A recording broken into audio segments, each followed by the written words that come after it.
পুকুরে জাল ফেলেই মাছের লাফালাফি দেখে যে কারো মন ভরে যাবে।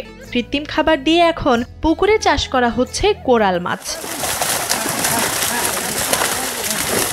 নদী কিংবা সমুদ্রের নোনা পানির এই মাছকে কৃত্রিম ফিডের মাধ্যমে পুকুরে চাষ করে সফল হয়েছেন আনোয়ার হোসেন। ছোটবেলা থেকেই মাছ চাষের প্রতি প্রচণ্ড আগ্রহ ছিল আনোয়ার হোসেনের। তার সেই আগ্রহকে বহুগুণ বাড়িয়ে দিয়েছে পটুয়াখালী বিজ্ঞান ও প্রযুক্তি বিশ্ববিদ্যালয়ের একদল গবেষক। তারা আনোয়ার হোসেনের পুকুরটিকে কোরাল মাছ চাষের জন্য নির্বাচন করেন। আমি ছোটবেলা থেকে মাছ চাষে একটু উদ্বুদ্ধ ছিলাম। তো একটা পর্যায়ে পটুয়াখালী বিজ্ঞান ও প্রযুক্তি বিশ্ববিদ্যালয়ের একদল গবেষক আমাদের অঞ্চলে আসে। তো আসার পরে তারা আমাদের এই সাইডটা তারা চয়েস করে বলতে মিষ্টি পানি এবং লবণ পানি এই দুটোটাই থাকতে হবে। এই হিসাবে আমার এই গেটটা চয়েস করে।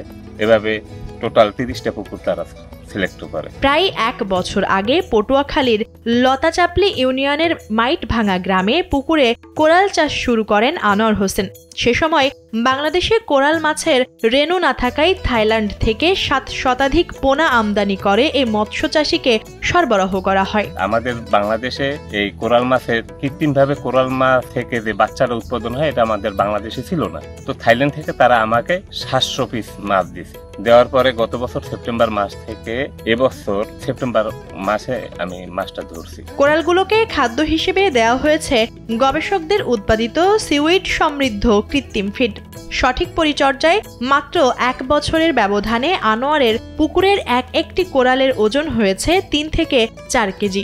এতে অনেকটা উচ্ছ্বসিত এই মৎস্য চাষী। তারা আমাকে খাবার দিল সিউড সমৃদ্ধ খাবার, ভাসমান এবং ডুবন্ত উভয় খাবারের সাথে তারা সমুদ্রের শৈবাল এটারে একটা জেলের মাধ্যমে ওই খাবারের সাথে মিক্স করে আমাকে দেয়। আমি ওইটা প্রতিদিন সকাল বিকাল 2 বার মাছেরকে খাবার দিছি এবং গত বছর সেপ্টেম্বর মাস থেকে এবছর সেপ্টেম্বর মাস পর্যন্ত একটা কোরাল আমার 3 কেজি 3.5 কেজি 4 কেজি পর্যন্ত হয়েছে। কোরাল মাছ সাধারণত রাক্ষসী স্বভাবের।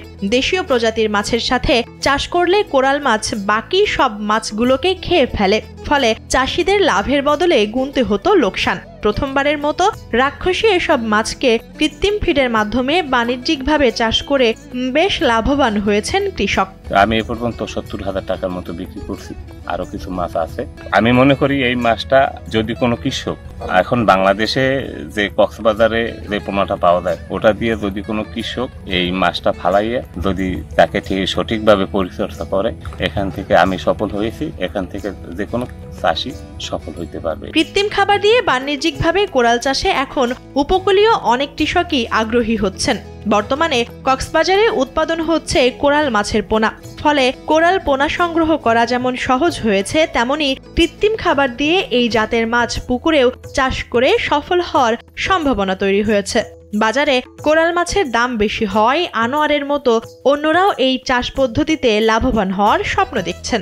আনোয়ার ভাই তো এখন দেশে আসলে এটা তো মানে একজন ফার্মার বাণিজ্যিকভাবে বা ব্যবসার উদ্দেশ্যে চাষ করে স্বাবলম্বী হবে এবং আমি নিজেও একজন চাষি, কিন্তু সামনের দিকে আমি চাষ কর্ম ব্যাপক অনুসারে। আনোয়ার ভাই এই পুকুর থেকে 1 বছরে 3.5 কেজি ওজনের মাছগুলো পাচ্ছে, যা দেখে এলাকাবাসীর ভিতরে আরো এই পোনা মাছের চাহিদা বেড়ে গেছে। এভাবে আমাদেরকে দেওয়া হয়, আমাদেরও পুকুর পুষ্টিনি ঢের আছে, তাইলে আমরাও এর জন্য আগ্রহী। কৃত্রিম খাদ্যের মাধ্যমে কোরাল মাছের চাষ পদ্ধতি নিয়ে কাজ করছেন পটুয়াখালী বিজ্ঞান ও প্রযুক্তি বিশ্ববিদ্যালয়ের কৃষি অনুষদের অধ্যাপক ডক্টর মোহাম্মদ আব্দুর রাজ্জাক। 5 গ্রামের কোরাল পুকুরে 1 বছরের মধ্যে 2 থেকে 3.5 কেজি ওজনের হতে পারে। শুধু দক্ষিণাঞ্চল নয়, পুরো বাংলাদেশের উপকূলীয় অঞ্চলের মৎস্য চাষীগণের কাছে নতুন এক সম্ভাবনা সৃষ্টি হয়েছে বলে মনে করছেন এই গবেষক। কৃত্রিম খাবারের মাধ্যমে মাছগুলো চাষ করছে এবং মাছগুলো কিন্তু 2 থেকে 3.5 কেজি পর্যন্ত যে হয়েছে, বোঝা যাচ্ছে যে তারা খুব ভালোভাবে এই কৃত্রিম খাদ্য গ্রহণ করছে। আমি মনে করি এটা শুধু এই পটুয়াখালী না, পুরো বাংলাদেশের যে কোস্টাল যে অঞ্চলগুলো আছে সেই অঞ্চলের জন্য এটা উপযুক্ত হবে এবং তারা এই অঞ্চলের যারা মৎস্য চাষী তারা কিন্তু বেনিফিটেড হবে এবং বাংলাদেশের মৎস্য সম্পদ উন্নয়নে একটা বড় ভূমিকা রাখবে বলে আমি বিশ্বাস করি।